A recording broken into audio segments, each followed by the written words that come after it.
북한 이탈 주민이라는 특성은 정말 다양한 특성을 지닌 탈북민들이 모여 있습니다. 그래서 그 다양하다 보니 북한 출생 청소년, 제3국 출생 청소년, 때로는 탈북 청소년이라는 하나의 이름으로 불리지만 그 경험과 정착 과정과 그리고 현장에서 느끼는 정착의 어려움은 매우 다르거든요. 네, 우선 북한 이탈 주민 현황부터 살펴보겠습니다. 누적 입국 인원이 33,857명입니다. 대규모 탈북 현상이 시작된 지도 어느덧 20년이 경과했고요. 이렇게 20년이 경과하다 보니 북한 이탈 주민 수는 지속적으로 증가해 왔습니다. 가장 눈에 띄는 변화는 가족 수의 증가라고 볼 수 있습니다. 북한과 중국에서 먼저 입국한 가족들이 찾아와 재결합하는 사례가 증가하였고, 남한 생활 중에도 새롭게 결혼과 출산으로 새로운 가족을 형성하여 가족 구성원 수가 늘어났습니다. 통일부에서 집계하고 있는 3만 4천여 명의 그 북한 이탈 주민 수에 집계되지 않는 북한 이탈 주민 자녀가 있는데요. 실태 조사를 통해서 한번 추정해 보았습니다. 29,888명의 북한 이탈 주민 중에 만 20명이 남한에 함께 거주하는 자녀가 있다라고 응답했습니다. 이 중에 635명이 통일부의 통계에 집계되는 탈북 학생이고요. 이 중에 1,426명은 교육부에서 제3국 출생 학생이라고 집계하고 있는 학생입니다. 그래서 이 만 20명 중에 이렇게 북한 출생과 제3국 출생을 제하고 나면 남는 숫자가 7,959명인데요. 이 숫자가 남한 출생 청소년 학생이라고 볼 수 있습니다. 그런데 이 숫자에는 지금 현재 남한에 함께 거주하고 있는 학생 자녀가 있는지 물어봤기 때문에 그 자녀가 두세 명이거나 아니면은 그 학령기 이전에 영유아 자녀나 학령기 이후의 자녀, 학교 밖 청소년 자녀를 포함하고 있지 않다는 점까지 고려한다면 지금 남한에서 함께 살고 있는 자녀이면서 통일부의 그 통계에 누락되어 있는 숫자는 10,000명을 훨씬 초과할 것으로 생각됩니다. 북한 이탈 주민이라고 보호 대상자였거나 보호 대상자로 명명된 북한 이탈 주민 말고 최소 8,200여 명의 배우자와 10,000명 이상의 자녀가 있다는 점을 고려한다면 우리가 북한 이탈 주민과 함께 정책적 지원 대상으로서 고려해 봐야 될 대상은 5만 이상으로 될 것이라고 생각합니다. 예, 제가 탈북 동기를 표로 가져왔는데요. 탈북 동기는 정착 초기와 지금까지 많은 변화를 겪고 있습니다. 예, 1990년대 후반 2000년대 북한의 경제 위기와 더불어 생존을 위해서 탈북했던 분들은 경제적 문제를 기반으로 탈북을 했지만 최근에 입국하시는 분들은 가족에 더 나은 삶을 찾거나 자녀에게 더 나은 교육 기회를 주기 위해서와 같은 삶의 질이나 가족과 연관된 탈북 동기가 증가하고 있습니다. 제3국 출생 청소년 현황을 살펴보면 꾸준히 그 숫자가 증가해 왔다는 점입니다. 제3국 출생이 600명대이고 북한 출생이 1,000명대였는데 지금 현재 2022년 현재는 역전되고 반대로 되었습니다. 북한 출생이 635명이고 제3국 출생은 1,426명에 이릅니다. 제3국 출생 청소년이 69.2%를 차지해서 탈북 청소년의 3명 중 2명이 제3국 출생 청소년입니다. 예, 우선 첫 번째는 약한 가족 지지 체계를 꼽을 수 있습니다.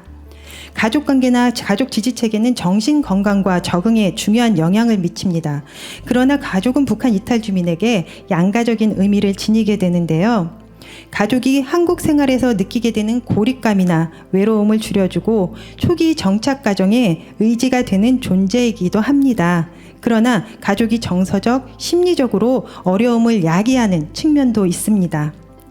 예, 이렇게 어려움을 주는 이유 중에 하나는 제3국 출생 청소년 대다수가 어린 나이에 가족의 분리와 재결합을 겪으면서 중국에서는 엄마가 불법 체류로 인해서 불안정한 생활을 하느라 돌봄이 취약했었고요.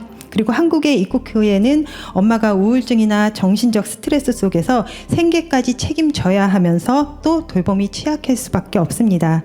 이와 더불어 오랜만에 엄마와 이제 재결합하기도 했지만 엄마가 새로운 가정을 형성하고 있는 경우도 많아서 가족 간의 지지관계를 심리적 의지와 정서적 안정을 느낄 수 있는 지지관계를 얻기가 쉽지 않은 환경입니다.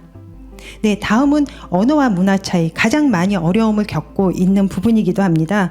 제3국 출생 청소년은 한국인이면서도 한국어를 못한다는 것은 생활과 그 취업에 아주 많은 장애 요인이 되고 있습니다. 서툰 한국어와 문화적 차이로 인해서 학교에서는 학습 따라가기, 친구 사귀기가 어려워서 학교 적응이 힘들고 진로 선택과 취업에서도 제약을 많이 받습니다. 또한 가장 제3국 출생 청소년들이 겪는 중요한 어려움인데요. 바로 정체성 혼란입니다. 제3국 출생 청소년은 자신을 중국 사람이라고 생각하는 경우가 많습니다. 중국에서 나고 중국을 고향으로 생각하고 중국에 있는 친구들을 그리워하기도 합니다. 언어 또한 중국어가 훨씬 편하게 느낍니다. 이러한 아이들이 한국에서 자라면서 탈북민이라고 불리면서 자신이 중국 사람인지 한국 사람인지 북한 사람인지 혼란스럽기만 합니다. 다음은 정서적 불안입니다. 앞서 살펴봤던 이런 모든 어려움과 문제점들이 그러니까 상호작용하고 누적되고 가중되어 제3국 출생 청소년들은 정서적 어려움, 적응 스트레스 등을 겪게 됩니다.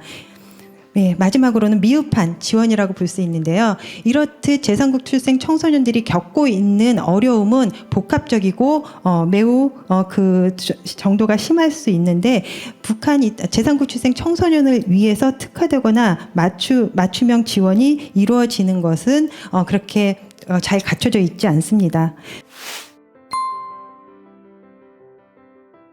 그러나 좀 희망적인 것은 그동안 제3국 출생 청소년을 위한 없었던 지원들을 좀 마련해 가고 있다는 점입니다. 그래서 간략하게 정리해 봤는데요. 정책 지원 환경 변화를 고려해서 2017년부터 법을 개정해서 북한 이탈 주민 가정의 안정적 정착을 목적으로 하여 초기 정착 지원이 가능하도록 개선하였습니다. 그것이 제3국 출생 자녀 양육 가상금이 신설되었고요. 이를 근거로 제3국 출생 자녀가 있는 가정에 1인당 450만 원의 가상금을 지급하며 북한 출생 자녀 가정과의 초기 정착금 지급에서 발생했던 격차를 아주 다소 줄일 수는 있었습니다. 또한 교육 측면에서도 대학 진학의 경우 2019년부터 일부 대학에 제3국 출생 청소년을 정원 내에서 특례 입학이 가능하도록 했고요. 2024년부터는 모든 대학에서 확대 적용할 예정입니다. 물론 정원 내라는 한계가 여전히 작용하고는 있지만 그래도 점차 개선되어 나아가고 있다는 점이 긍정적이라고 볼 수 있습니다. 여기까지는 이제 위에 진하게 색칠했던 파란색 진한 부분은 제3국 출생 청소년, 제3국 출생 학생들을 위해서 마련된 특별한 지원 내용이고요. 그 밑에 이제 나열되는 지원들은 그동안 북한 출생 학생들이 받고 있던 지원입니다. 이 지원도 이제 동일하게 제3국 출생 청소년들도 받을 수 있는데요. 그 내용이 하나원의 영아반 하나둘학교 입소 및 학력 안정 지원을 받을 수 있습니다. 이 외에도 하나센터의 초등 공부방 학습지도, 대학 진학 및 적응 프로그램 지원도 받을 수 있고요. 그리고 한겨레 중고등학교, 여명학교, 하늘꿈 드림학교 등 학력이 인정되는 대안학교에 무료 입학 및 기숙사 생활도 지원이 됩니다. 그리고 제3국 출생 청소년들이 다수 교육 생활하는 시설에는 이중언어 강사가 배치되어 있어 맞춤형 한국어 교재 등을 보급하며 지원하고 있습니다. 또한 통일점다 교육사가 배치되어 있는 학교에서 북한 출생 청소년들과 동일하게 돌봄 지원 서비스를 받을 수 있고요. 이 외에도 남북 하나재단에서 지원하는 방과후 공부방, 예, 여기 뒷부분이었네요. 예, 방과 후 공부방, 방문 학습지 지원, 화상 영어 교육 등, 예, 다양한 저기에 나열되어 있는 지원들을 동일하게 받을 수 있기는 합니다. 예, 이것이 정착 지원 현장에서 얼마나 실효성을 가지고 지원의 효과성을 보이고 있는지는 저희가 지속적으로 관심을 가지고 살펴봐야 될 부분이라고 생각합니다. 예, 이상으로 살펴본 바와 같이 초기 정착 지원과 학령기 단계에서 북한 출생과 제3국 청소년의 지원 격차는 다소 감소하고 있지만 제3국 출생 청소년이 겪는 언어 문제, 정체성 문제, 가족 문제 등 이런 복합적 지원을 효과적으로 지원하기 위해서는 지금 현재 이들을 위해 그러니까 이들을 대상으로 특화시켜서 지원하고 있는 체계가 없고 여러 부처가 다양하게 혼재되어 있는 점을 개선해서 접근성과 편리성을 좀 개선해야 될 필요가 있습니다. 예, 이런 학령기 학교 이외에 진로 및 취업 분야에 있어서는 매우 취약한 상태입니다. 무엇보다 제3국 출생 청소년들은 소통의 어려움, 정보의 부재, 정보의 접근도 어렵죠. 언어가 힘들다 보니 그런 상태에서 노동시장 진입에 많은 어려움을 겪고 있습니다. 탈북 청소년을 교육하는 대안교육시설에서 만난 교사에 따르면 이렇게 언어나 정보 접근의 취약성으로 제약이 있다 보니 제3국 출생 청소년들은 안정적인 일자리를 찾기보다는 자신들의 언어가 통하고 쉽게 취업할 수 있는 중국 친구들이 많은 곳에 아르바이트를 선택하는 경우가 많다고 합니다. 처음의 목표는 그렇게 돈을 벌어서 학비를 마련하고 그 학비로 교육을 받을 수 있는 기회를 갖고자 하나 이들이 처한 형실이 취약하다 보니 좀 악순환이 되고 있는 현실입니다. 취업해서 있는 학생들의 경우도 한번 만난 적이 있는데요. 취업한 이후에 좀 더 대학을 다시 가거나 좀 더 나은 삶을 선택하기 위해서 공부를 하고 싶지만 그러한 학비 지원이나 직업교육훈련 지원이 부족한 것에 대한 지원 욕구가 있음을 확인할 수 있었습니다. 북한 출생 청소년은 지금 현재 물론 그들이 선택하지 않을 수도 있지만 많은 지원 체계가 마련되어 있습니다. 근데 지금 현재 제3국 출생 청소년은 어떻게 보면 언어도 취약하고 정보도 없고 지원도 약한데 이런 지원에서 소외되어 있습니다. 이런 지원을 뭐 똑같이 다 받아야 된다 아니다 이런 논의를 떠나서 지금 제3국 출생 청소년들이 정체성도 혼란한 상태에서 우리 사회에 뿌리 내릴 수 없는 이 기반을 좀 해소하기 위한 그러한 고민들을 다 같이 해야 될 때라고 생각합니다.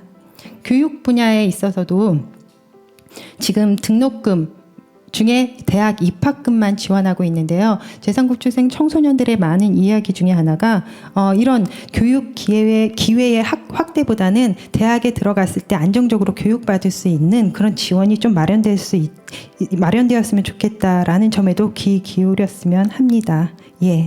그리고 그 밑에 세 가지는 한꺼번에 말씀드리자면 북한 이탈 주민들에게 가족은 정말 중요한 그 일차적인 지지 집단입니다. 우리 지금 사회가 북한 이탈 주민에 대한 지원이 개인 단위에 대한 지원에 집중되어 있어서 가족 관계 역량 강화라든지 가족 문제에 대해서는 아직 지원이 미흡한 실정인데요.